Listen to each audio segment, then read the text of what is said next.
मंगवाए हुए हैं। हम तो मऊ यहाँ आजमगढ़ जाते समय रुके हैं। हमारा जो बैकवर्ड कमीशन का जो कार्य होता है कि हर डिस्ट्रिक्ट से लेके डिवीजन से लेके स्टेट तक जो सरकार की नीति है ओबीसी बैकवर्ड के लिए उसका सभी विभागों में इम्प्लीमेंट होता नहीं होता है। कॉलेज से लेके स्कूलों से लेके सरकारी कंपनियां हैं, सरकार में है।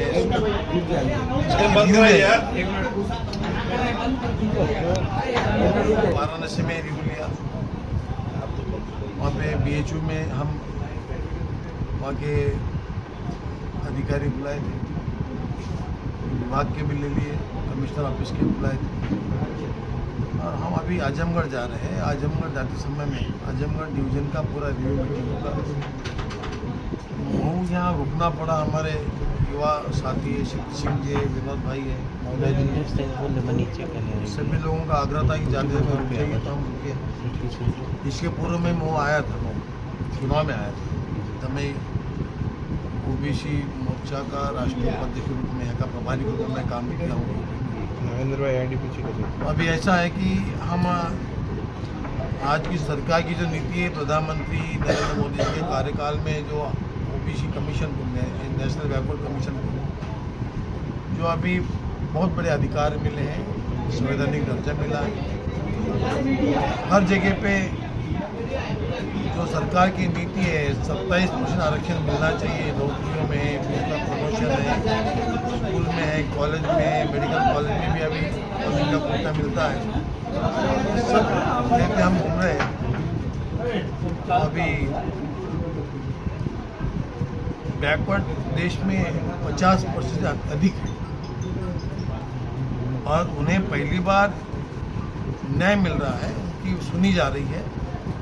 हमारे आयोग के माध्यम से हम सभी जिले से लेकर सभी राज्यों में, सबसे बड़ा राज्य अगर यूपी है तो यूपी तक, सबसे कम संख्या नॉर्थ ईस्ट में ओबीसी की, वहाँ तक हमें काम करने का एक अवसर है। हम काम कर रहे हैं, इसको लेकर हम यहाँ हैं। हमारे यहाँ के युवा साथियों ने, हमारे मित्र हैं विनोद जी, मौर्य जी, सभी अग्रसर होगा। इससे पहले नया कुछ क्या करने जा रहे हैं आप? तो सरकार में है, इससे पहले क्या न्याय नहीं मिला था ओबीसी में?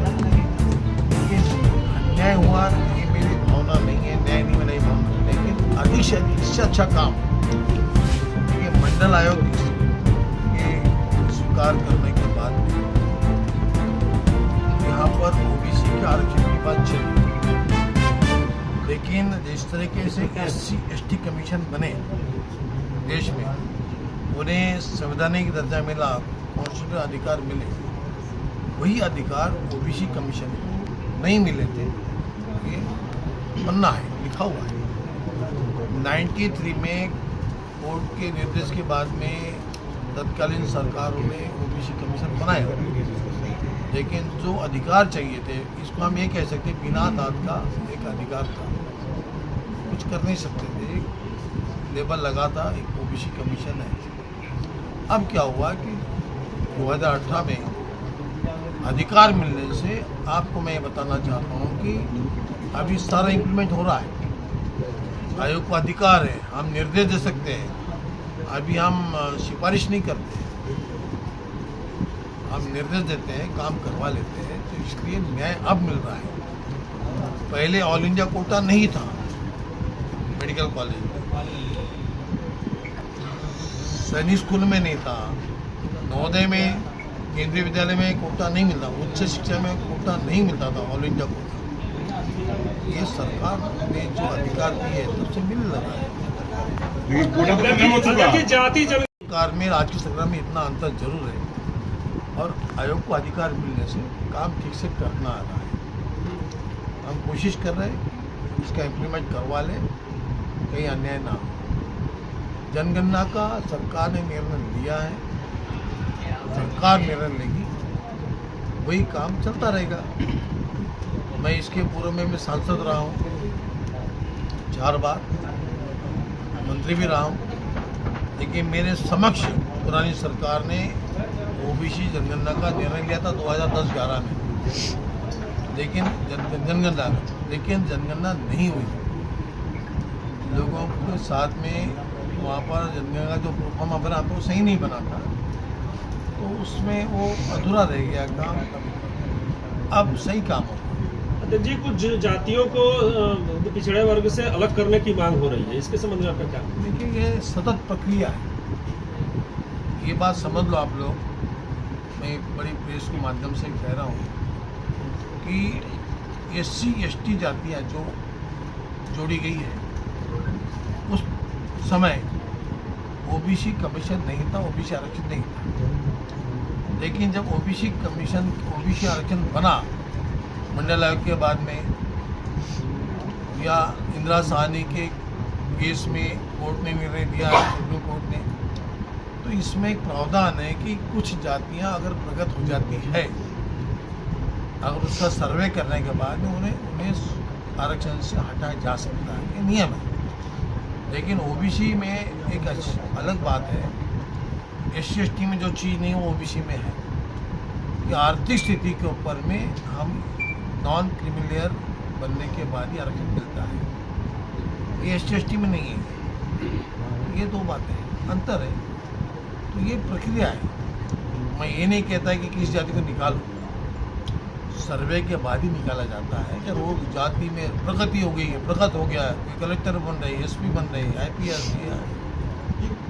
IAS बन रहे, तो स्वाभाविक है संख्या में बने तो उच्च शिक्षा में बढ़ गए आगे, हो सकता है। एक सवाल मेरा और है, एक सवाल और है। अध्यक्ष जी मैं ये कह रहा हूँ, आप तो बहुत जागरूक पार्टी से हैं और लोग उम्मीद भी रखते हैं कि नहीं आप ही लोग परिवर्तन ला सकते हैं, और आप फिलहाल इस पद पे हैं। क्या आप नहीं चाहते हैं कि मेडिकल और इंजीनियरिंग से आरक्षण की व्यवस्था समाप्त कर दी जाए? आप चूंकि पिछड़े आयोग पे आप अगर इसकी पहल करेंगे तो लोग वेलकम करेंगे। मेडिकल में और इंजीनियरिंग में धड़ाधड़ गिरते पुल और चिकित्सा में गिरावट के चलते, या क्या नहीं हो सकता है कि जो आरक्षण के हकदार उन्हें आर्थिक मदद दे दी जाए, लेकिन एडमिशन में मेडिकल और इंजीनियरिंग को मुक्त आपके किया जाए? विचार हैं, ये आपके विचार हैं।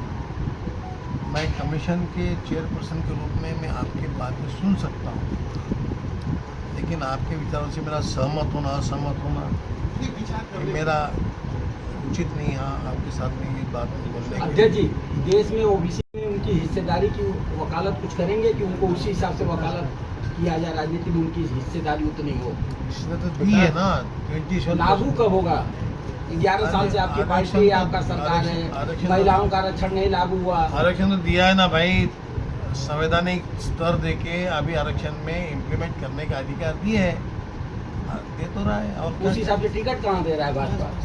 ये देखिए पॉलिटिकल बातें करते बैठेंगे ना जी कि वो पार्टी ने कितना दिया, पार्टी ने कितना दिया, ये बात नहीं, ये ओबीसी के हक की बात कर रहे हैं, अधिकार की बात कर रहे हैं। ये पार्टी के अध्यक्ष महोदय, राष्ट्रीय अध्यक्ष आपको जवाब दे देंगे, लेकिन अभी आरक्षण के बारे में ये तय है कि बैकवर्ड समाज के लिए अभी ये वर्ग जो है उसको सही दिशा में आरक्षण अधिकार के साथ मिल रहा है। थाना तहसील